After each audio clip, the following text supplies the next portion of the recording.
통합과 협치를 내세우고 있는 윤석열 정부 과연 어떻게 꾸려질지가 관심이 높은데요. 이번 선거로 승패가 갈린 정치인들 또 우리 정치권은 어떤 변화를 겪게 될까요? 이번 대선 이후의 전국 상황을 정치 구단 고수 두 분 모시고 예측해 보겠습니다. 민주당 이상민 의원, 국민의힘 이재호 고문님 나와 계십니다. 어서 오십시오. 안녕하세요.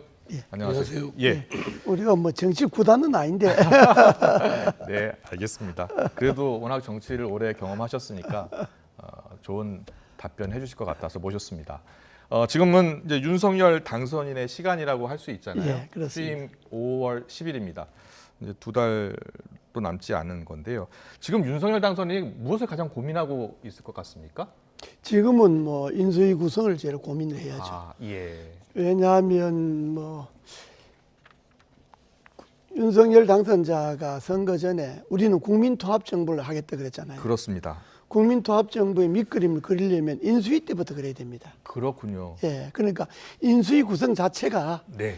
그 국민의힘 사람들이나 윤석열 후보는 주변 사람들만 구성하면 안 되고 인수위 자체를 국민통합정부에 걸맞게 구성을 하려면 예. 거기에 야권 인사들도 좀 그렇군요. 포용시키고 또 합리적인 진보주의자들도 좀 포함하고 제야 시민사회 운동에서 그동안에 정권 교체를 끈질기게 운동했던 사람들도 좀 포함하고 그렇군요. 그래서 이렇게 인수위 자체를 50%는 네. 윤석열 쪽에 네. 사람들, 국민의힘 쪽에서 추천하고 그렇군요. 50%는 국민의힘 이외에서 전문가들을 또 그 정부의 경험이 있는 사람들이나 또 정치의 미래를 그릴 수 있는 이런 전문가들을 채워야 됩니다. 그러니까 국민통합정부 한다 그러면서 인수위는 전부 자기 사람들만 갖다 해놓으면 그게 국민통합정부 그림이 안 나오잖아요. 그렇군요. 예. 우리 이재호 고문께서는 이명박 대통령 당선 때 예. 당선인 인수위 때 고문을 맡으셨잖아요. 그렇습니다. 상임 고문을 했는데 네. 그때도 그렇게 꾸렸습니까? 그러면? 그때는 뭐 우리가 국민통합정부를 하겠다는 이야기를 안 했으니까 그때는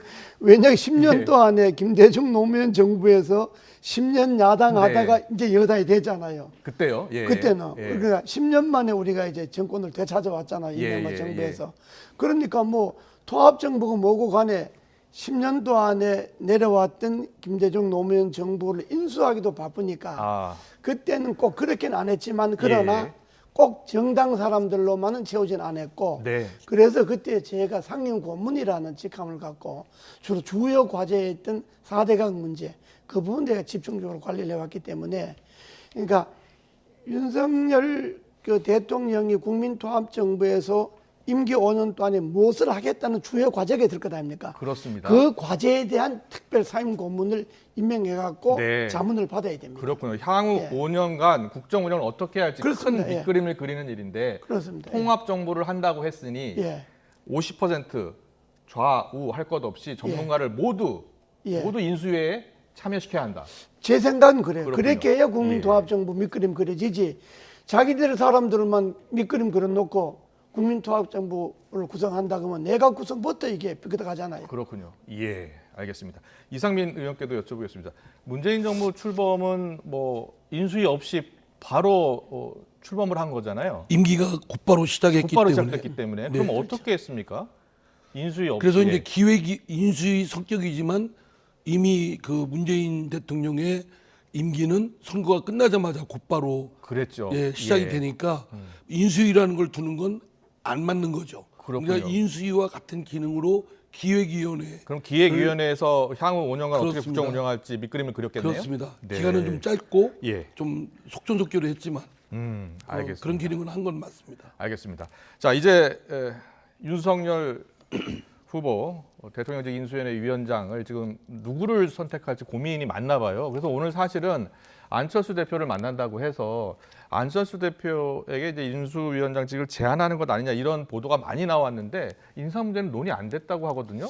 논의는 안 됐지만은 네. 우리가 밖에서 볼 때는 안철수 대표를 인수위원장으로 하는 게 그게 뭐 마땅하지 않습니까? 왜냐하면 단일화를 할 때 내가 대통령이 되면 당신은 국정 운영을 같이 하겠다. 국정을 같이 하려면 그러니까 국정 운영을 같이 하겠다고 했으면 인수위부터 맡겨줘야지. 그러니까 그건 글쎄 뭐 인사 논의를 특별히 할 수 있을지 모르지만 우리가 밖에서 생각할 때는 인수위원장 안철수 대표로 가는 것 아니냐 이거 상식이죠. 그렇군요.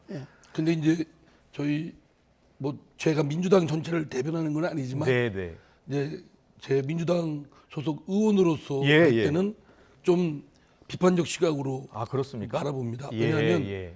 이제 안철수 대표가 뭐 단일화를 하고 안 하고는 본인의 선택이고 네. 뭐 후보끼리 할 수도 있죠.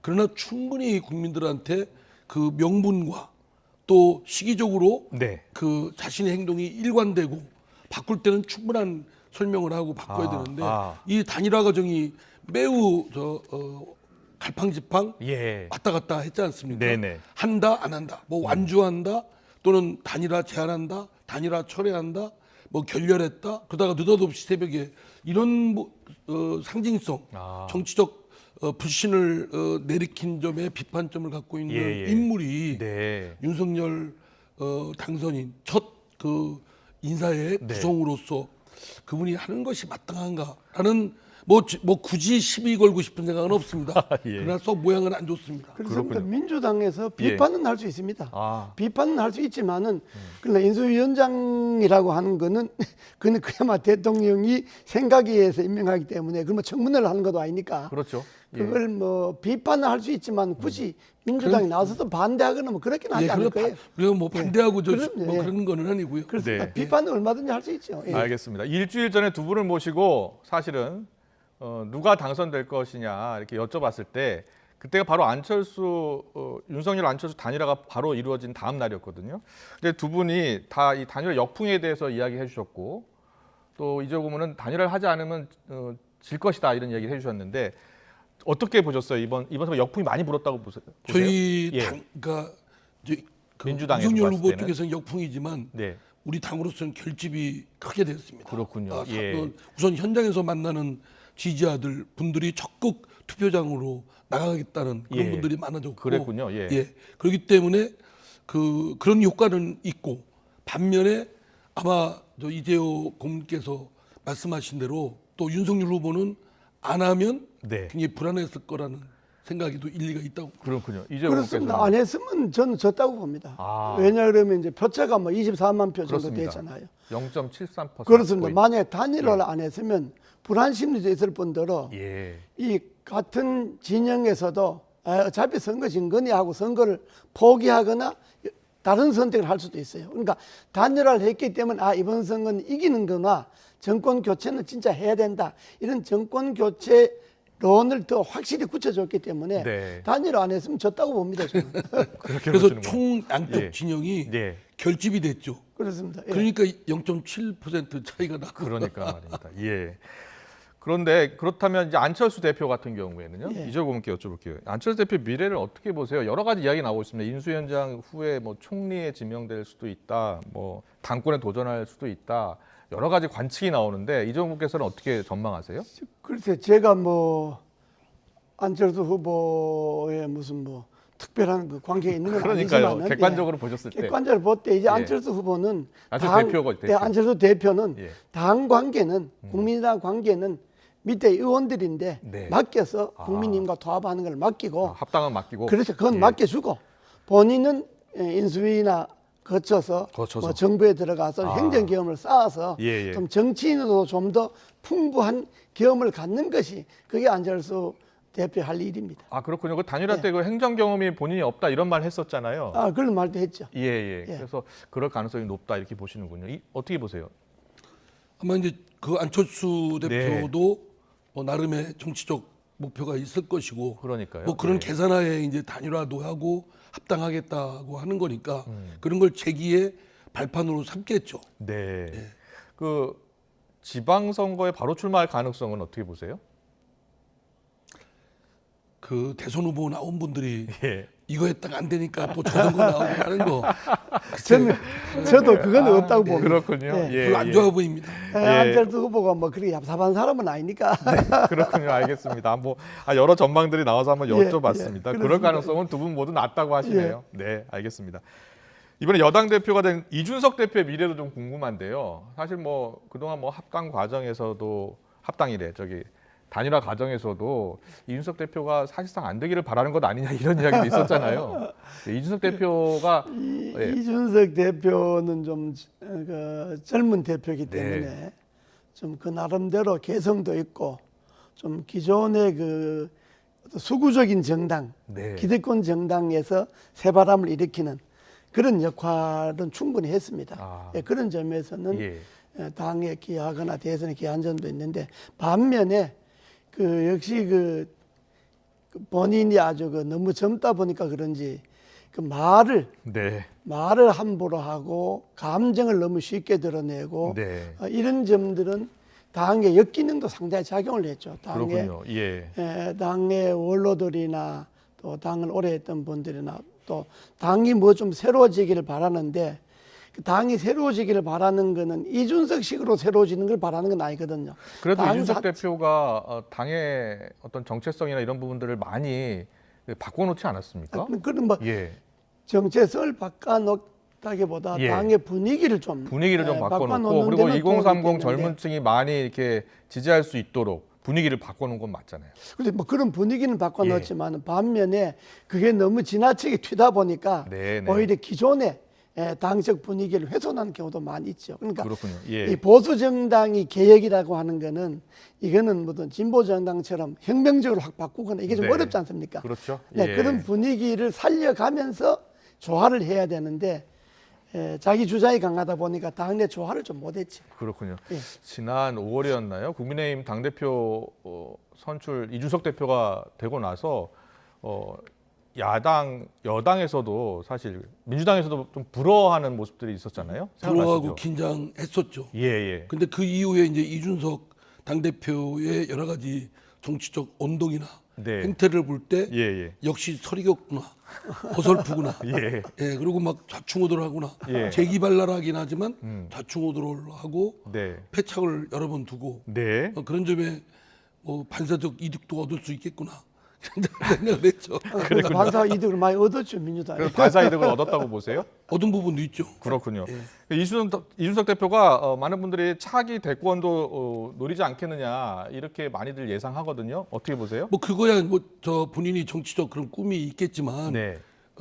그 이준석 당 대표를 비롯해서 그 젊은 우리 정치를 지망하는 분이나 정치인들은 우선 실력을 좀 많이 쌓아야 된다. 실력을 더 쌓아야 한다. 현장에서 예. 뭐 우쭐거리고 또 직책 자리 욕심에 대해서 그것만 욕심내다 보면 예. 자기 자신이 헝클어질 때가 많다. 네. 오히려 실력을 쌓아서 공익적으로 많은 기여를 할 수 있도록 해라. 그래서 우선 다음 자기 총선에 예. 출마해서 아. 의원직에 당선이 돼서 국회의원을 좀 하면서 그런데 이준석 대표가 아직 영선이니까요. 그러니까 예. 국회의원을 하면서 좀 진짜 정치 경험을 좀 얻어갖고 네. 좀 차분차분 준비해야지 이제 나이가 내가 40이 넘었으니까 출마하겠다 이런 식으로 갖고는 좀 어렵고요. 왜냐하면 이 경험이라는 거는 네. 그 실패의 경험도 매우 중요한 자산입니다. 네. 또 되는 그 성취를 이뤄내는 경험 그렇군요. 그것도 매우 중요한 자산이기 때문에 예. 그걸 해내야지 아. 뭐 그런 경험 없이 팽인만 가지고 책상머리에서 했던 거를 다른 사람의 역량에 지대한 영향을 주는 그런 정치 활동을 하겠다 네. 그런 거는 큰 욕심이라고 봅니다. 그렇군요. 그 이준석 대표가 계속 주장했던 세대포 이론 있지 않습니까? 네, 20, 30대 그리고 60대 이상 같이 이렇게 지지층을 확보하고 40, 50대를 이렇게 설득하고 공략하는 그 세대포 이론은 이번에 어떻게 저는 보셨어요? 그 발상 자체가 아주 못된 거라고 비판하지 않을 수가 없어요. 예. 왜냐하면 세대를 나눠서 세대 소위 무슨 전투하듯이 네. 포위한다든가 갈라치기 한다든가 그러면 그렇게 해서 정치적 이득은 얻을 수 있을지언정 그러나 그 후유증은 어떻게 주워 담습니까? 예. 정치라는 것이 여러 가지 부딪히는 그런 이해관계나 갈등을 수습해서 조정해내는 그런 기능을 갖고 있는데 오히려 지금 당대표가 그런 거에 맞들이고 네. 또 윤석열 당선자도 그거에 좀 편승을 했잖아요. 그러나 예. 이제는 사실은 여당이 됐고 네. 이제 대통령 자리에 오른 이상은 예. 저 윤석열 당선인도 그렇게 얘기하지만 이제는 그거를 넘어서야 됩니다. 네. 그건 지금 이 의원님 말씀에 일동의를 하는데요. 그렇군요. 예. 세대 포유론이라는 것이 20, 30대와 60, 70대가 40, 50대를 포유한다는 건데 그렇습니다. 지금 우리나라가 분열과 갈등이 심화된 것이 예. 지역 갈등, 네. 그다음에 이념 갈등, 세대 갈등. 세대 갈등, 예. 또 뭐 진영 갈등 이렇게 이 패거리 때문에 이게 그렇군요. 예. 갈등이 심화되고 분열이 심화되어 있는데 그래서 그걸 없애자고 국민 통합하자는 것 아닙니까? 네. 국민 통합론하고 세대 포유하고는 정 배치되는 거잖아요. 네. 이거는 선거 전략의 일환일지는 모르지만은 선거 전략으로도 옳지 않는 전략이고 또 이 론 자체가 이게 정치적으로 국민 분열과 갈등을 극복하는데 전혀 도움이 안 되는 그렇군요. 바람직하지 못한 발상입니다. 알겠습니다. 네. 그리고 이번에 아쉽게 패한 민주당 이재명 후보 이야기도 좀 해보겠습니다. 이재명 후보의 정치적 미래 일단 고문을 맡기로 한 거잖아요. 그렇죠? 네. 예. 어떻게 전망을 뭐 하세요? 이재명 후보가 아직 뭐 연배도 그렇고 예. 또 역량도 만 있으신 58이죠, 지금? 뛰어나신 분이기 때문에 예. 자신의 행보에 따라서 여러 가지가 펼쳐질 수 있다고 봅니다. 지금 저희가 이재명 후보의 이제 이재명의 선택지 이렇게 6월 지방선거 조기 등판, 8월 당권 도전 아니면 조금 휴식 시간을 갖고 차기 대권 도전 이렇게 저는 이란이란 제 사안. 개인적인 예. 생각입니다.만 예. 지금 얼마 전 어제 이제 대선 치렀잖아요. 그러니까요. 힘든 과정을 거쳤지 않습니까? 예. 또 여러 가지 상처 입은 부분도 있고 네. 이제는 선거에 나가서 패장이잖아요. 네. 또 그런 부분에 대한 책임 부분도 있고 정치적 부분 너무 이렇게 조급증 낼 게 아닙니다. 네. 조급하다고 해 자기가 조급증 부린다고 해서 모든 게 자기 손아귀에 들어가는 것도 아니고요. 네. 오히려 그러다 보면 헛발질할 수가 있고 네. 오히려 이럴 때일수록 좀 자중하고 근신하면서 실력 쌓는 것이 좀 필요하다. 그렇군요. 이재용 예, 저도 뭐 그 생각에 동감이 돼요. 예. 이 대선에 졌지 않습니까? 네. 아주 나이도 있는데 급하게 뭐 바로 이어서 뭐 지방선거에 출마한다, 당 대표를 한다 이렇게 하지 말고 네. 이번 선거에서 이재명 후보에게 제기됐던 문제들 있지 않습니까? 예, 예. 그 문제를 말끔히 해결하기 위해서는 좀 숙고의 시간이 필요하고 네. 좀 침묵의 시간도 필요하고 필요하다면 저는 좀 외유 가서 외국 같은 데 좀 가서 한 1, 2년도 견문도 좀 넓히고 예, 예. 세계의 바람도 좀 쐬고 그런 것이 미래를 위한 준비지 당장 뭐 지방선거 나간다 당 대표 경선 나간다 이런 거는 너무 조급한 발상이고 크게 봐서는 바람직하지 않다 저는 그래 봅니다. 일단 워낙 적은 표 차로 졌기 때문에 차기 도전도 유리하다. 그리고 차기 이제 대선 도전 이제 야당 후보로서 그럴 가능성이 높다라는 그런 전망에 대해서는 어떻게 보세요? 그건 뭐 그럴 수 있습니다. 예. 그건 뭐 대통령 선거라는 게 되게 뭐 몇 번씩 출마하는 사람들이 많으니까 예. 근데요. 그러니까 그런 전망을 갖고 본인은 좀 숙고하고 예. 좀 침묵하는 시간을 가져야죠. 좀 듣기 싫은 소리겠지만 네. 그 윤석열 당선인도 절반이 안 되게 득표를 했습니다. 그렇죠. 그리고 48%대니까요. 이재명 후보도 예. 절반이 안 되고요. 예. 두 사람의 그 접점이 차이가 얼마 안 된다는 거지 네. 사실 50%도 안 되는 지지 기반을 갖고 있습니다. 예. 또 상대는 굉장히 강경하게 반대를 하고 있고요. 네. 또 비호감도가 높고 예. 이런 상황에서 윤석열 당선인도 그렇고 대통령으로서 권한 행사할 때도 겸허해야 될 뿐만 아니라 이재명 후보도 뒤를 자신을 성찰하면서 실력을 쌓는 자중의 시간이 필요하다고 봅니다. 예. 알겠습니다. 저도 전적으로 그 그렇군요. 생각입니다. 예. 잠시 민주당 이야기 해볼까요? 민주당 2시부터 이제 의원총회 열리고 있고요. 어제 지도부가 사퇴를 했잖아요. 선거 패배 이후에 당은 지금 어떤 상황이고 당이 어떻게 해야 한다고 보세요? 제가 이제 당내에 있는 의원으로서 네. 좀 너무 평온한 것 같다. 평온한 분위기라고요 지금. 예. 예. 지금 사실 물론 이제 상당한 어제 그 아주 석패를 했지 않습니까? 네, 그로 네. 인한 충격이나 무력감은 뭐 전 국회의원들이나 당원들이 극심하죠. 네. 반면에 이를 대응하는 민주당의 그 대응은 예. 국민들이 갖고 있거나 또는 지지자들이 갖고 있는 부분, 예. 특히 지지자들은 될 줄 알았는데 네네. 우리가 전폭적으로 밀어줬는데 안 됐다. 그것도 0.7% 예. 차이로 예. 이런 어떤 낭패감, 좌절감 있지 않겠습니까? 예. 또는 지지하지 않은 분들이 왜 지지하지 않은가라는 어떤 분노나 실망, 뭐 기대 난망 뭐 이런 것들이 있지 않겠습니까? 예. 이런 걸 대응하는 우리 당의 그 어떤 자세로서는 네. 뭐 저 자신부터 어떤 부분인가 비읍하고 부족하지 않은가. 그러면 좀 더 반성하고 좀 더 정말 지금까지 다른 모습을 보여줘야죠. 그래야 된다. 지금까지 민주당이 예. 선택하지 않은 정권 심판론이라는 것이 그래도 상당수의 득세를 해가지고 이번 대선에 작용을 했거든요. 네네. 그거는 문재인 대통령의 국정 행태만 비판한 게 아닙니다. 예. 민주당까지 포함해서 정치적 자세, 여러 가지 내로남불 또는 위선적 예. 또는 오만 독선 뭐 이런 등등이 여러 가지가 부정적 이미지가 있습니까? 그렇군요. 이거와는 완전히 벗어나서 네. 이와 다른 아주 밝고 쾌활하고 또 아주 협조적이고 적극적인 쾌도남마 같은 이런 모습을 보여줘야 좀 더 되는데 반성하고 좀 더 혁신하는 모습 보여야 한다. 그렇죠. 그렇습니다. 저는 뭐 그건 전적으로 동감이고요. 네. 이재명 후보가 그 악조건에도 대장동 사건, 예. 뭐 부인 리스크, 예. 뭐 그럼에도 불구하고 또 정권 교체가 50% 넘게 지지가 받고 그렇죠. 그럼에도 0.7% 차이라고 하는 거는 네. 이재명 후보가 잘 싸운 겁니다. 아. 아주 잘 싸운 거고 예. 문제는 국민님이 0.7%를 이긴 것에 대해서 해석을 잘해야 되는데 네. 그거는 정권은 교체됐지만은 네.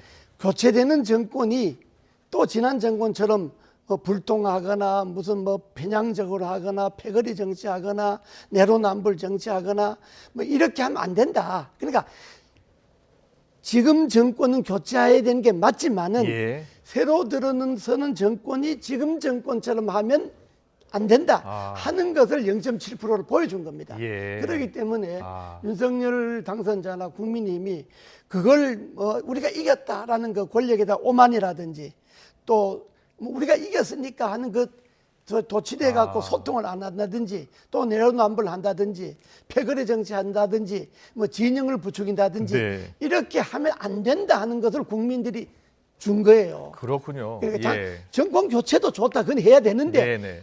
정권 교체하는 정권이 문재인 정권처럼 하면 안 된다 하는 것을 0.7%로 보여준 겁니다. 그렇군요. 예. 우리 두 의원님이 자기 당을 더 질책하는 그런 말씀을 해주신 거예요. 더 반성하고 더 쇄신하지 않으면 안 된다. 이번에 뭐 이번뿐만 아니라 민심이 드러나는 걸 보면 네네. 선거 때마다 드러나는 거 보면 민심이 무섭습니다. 그렇죠. 예. 마지막으로요. 윤석열 정부의 최대 과제는 아무래도 여소야대 극복하는 거 문제 아니겠습니까? 그렇습니다. 윤석열 당선인이 어떤 모습을 보여야 한다고 저는 보세요? 이렇게 생각합니다. 예. 내 건 것이 국민통합정부지 않습니까? 네. 여소야대를 극복하려면 예. 국민통합정부를 실현하려면 초대 정부 내각 구성에서부터 내각 구성부터 윤석열 쪽은 50%만 갖고 예. 나머지 50%는 원내 의석 있는 정당 뭐 국민의당, 정의당, 뭐 국민의당 통합하니까 그렇지만 예. 저희 당도 주고 민주당도 그건 반을 득표했지 않습니까? 예. 국민들이 지지했지 않습니까? 예. 국민이 지지한 것만큼 국정에 반영하도록 네. 민주당 쪽도 나는 그 득표수만큼 배려는 못하더라도 50%는 예. 국민의힘이 갖고 내각 구성에 장관급 48명부터 네. 50% 중에 25%는 민주당과 정의당이나 국회 정당에 주고 나머지 25%는 제야 시민단체나 예. 또 합리적인 진보, 개혁적인 보수 이런 그런 인사들로서 25%를 채워서 그러니까 50%는 국민힘, 예. 50%는 국민통합 이렇게 해서 정부도 구성해야 되고 청와대도 정말 그 지금 뭐 잘하는데 뭐 자꾸 뭐 경호 이런 거 따질 거 없어요. 저도 예. 지켜봤지만 예, 예. 아무 소용 없어요. 그러니까 광화문을 확실히 옮기고 지금 청와대는 현대사 박물관으로 만들어서 완전 개방하고 예. 그리고 관저도 대통령이 걸어서 출근하면 안 됩니까? 대통령이 지하철 타고 출근하면 안 됩니까? 그거 왜 못합니까? 경호 때문에 안 된다고. 겨우 그 쓸데없는 소리예요. 겨우는 그건 뭐 지하철 타고 출근하고 걸어 출근한다 겨우 못하나요? 예. 그런 모습을 윤석열 후보가 윤석열 당선자가 보일 때 예. 국민들이 저분이 진짜 말대로 국민통합 하는구나 이렇게 하는 거지 말만 국민통합 해놓고 제도는 다 그렇군요. 전에 예. 대통령 하는 것을 그대로 받아가면 국민들은 이럽니다. 저분 말이야 뭐 명패는 대통령 문재인에서 대통령 윤석열로 명패만 바꿨구나 이렇게 생각하면 국민 통합이 안 되죠. 예. 그러니까 내각 구성부터 50%로 알겠습니다. 윤석열 당선인은 꼭 새겨 들어야 될 것 같은 말씀이신 것 같습니다. 네. 예, 그거는 뭐 윤석열 후보나 국민의힘이나 또는 저희 더불어민주당이나 이번에 대선 때 그 받은 지지표를 네. 생각하면 각각 절반이 안 되는 것으로 예. 나눠 가졌거든요. 그렇게, 그런데 그렇죠. 각자 예. 가더대표도 있습니다. 예. 윤석열 후보 당선인은 반도 안 되는 지지를 얻어서 대통령이 된 막강한 지위에 올랐고 예. 저희 당은 2년 전에 선거로 170여 석의 의석이지만 네. 지금 지지도로 보면 과다대표되어 있지 않습니까? 예. 그거에 대한 겸허한 성찰이 네. 필요하고 그걸 할 때 좀 자기 갖고 있는 지분이 그거밖에 안 된다라는 걸 깨닫고 네. 오히려 국정에 그런 적극적인 협조의 자세를 보이는 것이 민심을 얻는 거다고 생각합니다. 네, 오늘 말씀 정말 잘 들었습니다. 좀 더 반성하고 좀 더 쇄신하는 모습이 필요하다. 그리고 윤석열 정부는 통합 정부 만들려면 인사부터 제대로 해야 한다는 말씀까지 해주셨습니다. 오늘 두 분 말씀 여기까지 듣겠습니다. 이상민 의원 또 이재호 고문과 함께했습니다. 잘 들었습니다. 예, 감사합니다. 예, 감사합니다. 고맙습니다.